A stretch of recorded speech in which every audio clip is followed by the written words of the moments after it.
Hi, this is Dawn Richerson. I wanted to share an experience I just had with you, just to kind of formulate for myself some of the threads that were current for me, and to connect with you and perhaps your faith journey, perhaps your evolving sense that you are more than you think you are. And so my background is the Christian tradition, and I've just come from a very small church service, visiting Ireland this year. And so the church was in Ireland, and had just some interesting awarenesses and experiences that I wanted to share with you. So the story of the day was the beloved story of the feeding of the 5,000, which really was more than 5,000. It was 5,000 men and women and children as well on the hillside. And so the story, as it is recorded in the New Testament, in the book of John, says that Jesus saw the crowds coming again. You know, he had retreated to the hillside for solitude and was there with the disciples and a very small group of trusted friends and companions. And sitting on the hillside, he saw this crowd pressing in, this coming toward him. And I was remembering, or connecting to the story as I know it, as it was being shared in the service, and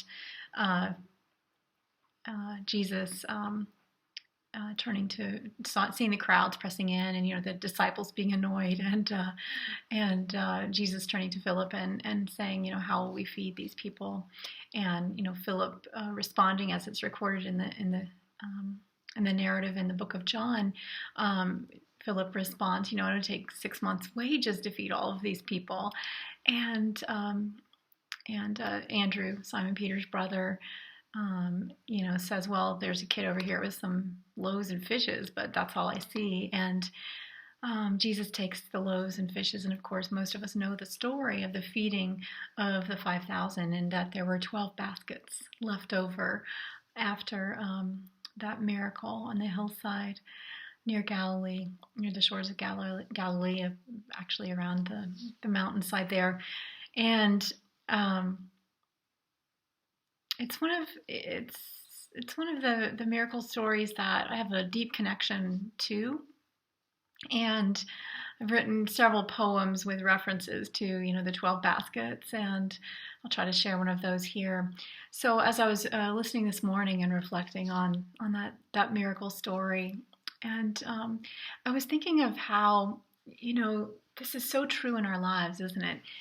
That we have something that looks very insignificant and small. It is maybe the seed of an idea, or maybe it is just an actual physical resources, or monetary, financial resources, and we see it and we discount it, we dismiss it, we think it's nothing compared to this mountain, or perhaps it is our emotional resources, or even mental, intellectual capacity. We see what is there, and it feels like not enough. And what I just wanted to share with you today is, kind of what was striking me as I was sitting there and remembering, as I said, the story that lives within me. I was thinking about how that at any given point in our lives, when we see something and we recognize its gift, it's not that we, totally discount its gift, but we think it's so small. It's so small compared to the vast need, or the vast desire, or perhaps the challenge that lies before us.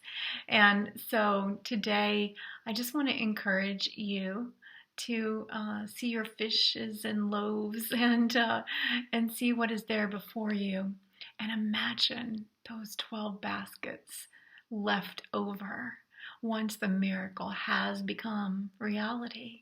You have been nourished, you have been fed, your life has been blessed and expanded radiantly. And imagine that you are sitting on that hillside not only full of life and full of the experience of who you are, and with your immediate need, that one that seemed so pressing, fulfilled and met completely, not only met completely, but with an abundance left over.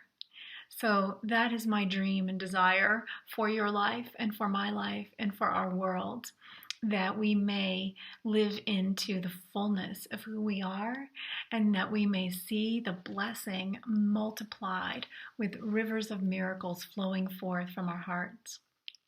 So have a beautiful day wherever you are in the world, and I will see you next time.